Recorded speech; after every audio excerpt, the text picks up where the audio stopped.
Hello students, कैसे हैं आप सब। तो चलिए स्टार्ट करते हैं integration and merger of Indian states. तो देखिए, ये जितने भी इंडियन स्टेट्स थे पहले उनका मर्जर हुआ। पहले ना अलग अलग राज्य थे, काफ़ी सारे जो स्टेट थे वो अलग अलग थे। आंध्र प्रदेश से फिर बाद में अलग हुआ, जैसे और झारखंड था, तेलंगाना।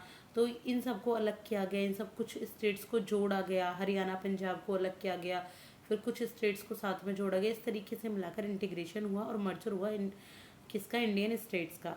तो कैसे हुआ वो हम अब डिटेलिंग में पढ़ते हैं। देखिए, जो सरदार वल्लभ भाई पटेल हैं और वीपी मेनन, तो इन्होंने इम्पोर्टेंट रोल निभाया इंटीग्रेशन और मर्जर करने का इंडियन स्टेट्स के बीच में। तो तीन फोल्ड प्रोसेस थी इंटीग्रेशन की, जिनको पटेल स्कीम जाना जाता है। और पटेल स्कीम जो मिनिस्टर इंचार्ज थे होम अफेयर के, मिनिस्टर इंचार्ज भी थे कौन, पटेल, सरदार वल्लभ भाई पटेल। तो ये देखिए नंबर 1 इज जो 216 स्टेट्स हैं उनको ना जियोग्राफिकली प्रोविंसेस में ऐड कर दिया गया। ये पार्ट बी, फर्स्ट स्केड्यूल के पार्ट बी में डाल दिए गए थे।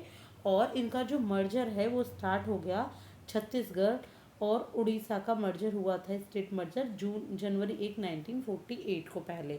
इसके बाद देखिए 61 स्टेट्स हैं उनको कन्वर्ट कर दिया गया सेंट्रली एडमिनिस्ट्रेटेड एरियाज में, यानी कि उनको सेंट्रल ही एडमिनिस्टर करेगा। और वो पार्ट सी में डाल दिए गए फर्स्ट स्केड्यूल के पास सी में। तो पार्ट बी में जो प्रिंसली स्टेट्स हैं वो डाले गए थे, और पार्ट सी में जिनको सेंट्रल एडमिनिस्टर करता है तो वो डाले गए आपके। तो सबसे पहले ये प्रोसेस हुई किसमें, इंटीग्रेशन में। इसके बाद क्या हुआ, इसके बाद consolidation of groups of states into new Bible units, union of states. फिर यूनियन ऑफ स्टेट्स बने, इसमें काफ़ी सारे स्टेट्स के ग्रुप को एक साथ बनाया गया। तो देखिए, जैसे 275 स्टेट थे, 275 स्टेट्स, उनको 5 यूनियन में डिवाइड कर दिया गया। 275 स्टेट्स को सिर्फ और सिर्फ किसमें, 5 यूनियंस में। कौन कौन सी 5 यूनियंस, ये थी मध्य भारत, यानी कि आपका मध्य भारत कौन सा, मध्य प्रदेश जो होता है एक तरीके से, Patiala and east Punjab states अलग अलग था। फिर राजस्थान, फिर सौराष्ट्र एंड ट्रेवनकोर। तो सौराष्ट्र और ट्रेवनकोर आपके नीचे की तरफ आ जाते हैं। तो ये फर्स्ट स्केड्यूल के पार्ट बी के सबसे मेन इंपॉर्टेंट 5 यूनियंस थी, इंपॉर्टेंट 5 स्टेट्स थे।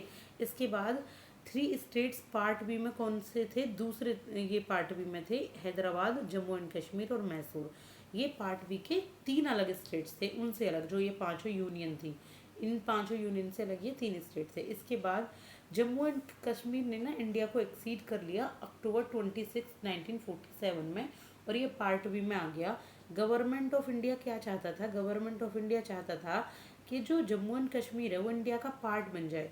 तो इसको ये कन्फर्मेशन मिल गई 1956 में। पहले ना स्टार्टिंग में अगर आपको पता हो तो जम्मू एंड कश्मीर ना अपना एक अलग देश बनाना चाहते थे, वो ना इंडिया में शामिल होना चाहते थे ना ही पाकिस्तान में शामिल होना चाहते थे। लेकिन आपस में फिर कुछ एग्रीमेंट्स हुए और उनके बाद 1956 में इंडिया को कन्फर्मेशन मिली कि जम्मू एंड कश्मीर इंडिया में पार्टिसिपेट करना चाहता है। तो 26 जनवरी 1957 को जम्मू एंड कश्मीर को एक्सीड कर लिया गया इंडिया के द्वारा।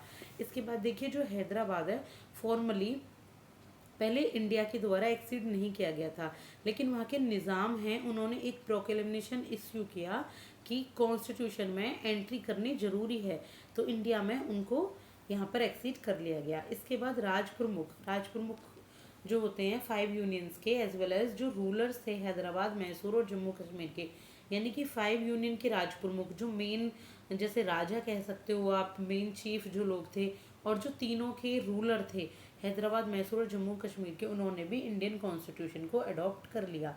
इसके बाद 7th अमेंडमेंट एक्ट आया 1956 में। इसने क्या किया, इसने पार्ट बी को एबॉलिश ही कर दिया। क्या कर दिया, पार्ट बी को एबॉलिश, कि ये पांचों यूनियन और ये जो तीनों स्टेट है ना, अगर हैदराबाद, जम्मू एंड कश्मीर, मैसूर, ये नहीं रहेंगे, और सीधे सीधे उनको इंक्लूड कर दिया पार्ट ए में, और पार्ट बी की एक ही लिस्ट में उनको कर दिया गया। इसके बाद जो इंडियन स्टेट्स हैं उन्होंने Indian states thus lost their identity and became an uniform political organisation. इससे क्या हुआ, मैंने जो वही बताया था कि जो इंडियन स्टेट्स थे मेन 5 और 3 वो 8, तो उन्होंने अपनी आइडेंटिटी खो दी, यानी कोई मध्य भारत नाम का कुछ नहीं रहा, पटियाला एंड ईस्ट पंजाब कुछ नहीं रहा। इनके एक अपनी, जैसे अभी हमारे राज्य हैं इस तरीके से यूनिफॉर्म पॉलिटिकल ऑर्गेनाइजेशन बन गई, यानी कि यूनिफॉर्म राज्य बन गए। तो ये था आपका integration and merger of Indian states, जिसमें मैंने आपको जितनी चीज़ ज़रूरी है उतना मैंने आपको बता दिया है। आगे मैं आपको करूँगी इसमें ही थोड़ा डिटेल में इनके आर्टिकल्स हम पढ़ते चलेंगे, जैसे कि यूनियन एंड इट्स टेरिटरी का किस तरीके से मर्जर और किस तरीके से ये बने थे। तो थैंक यू सो मच।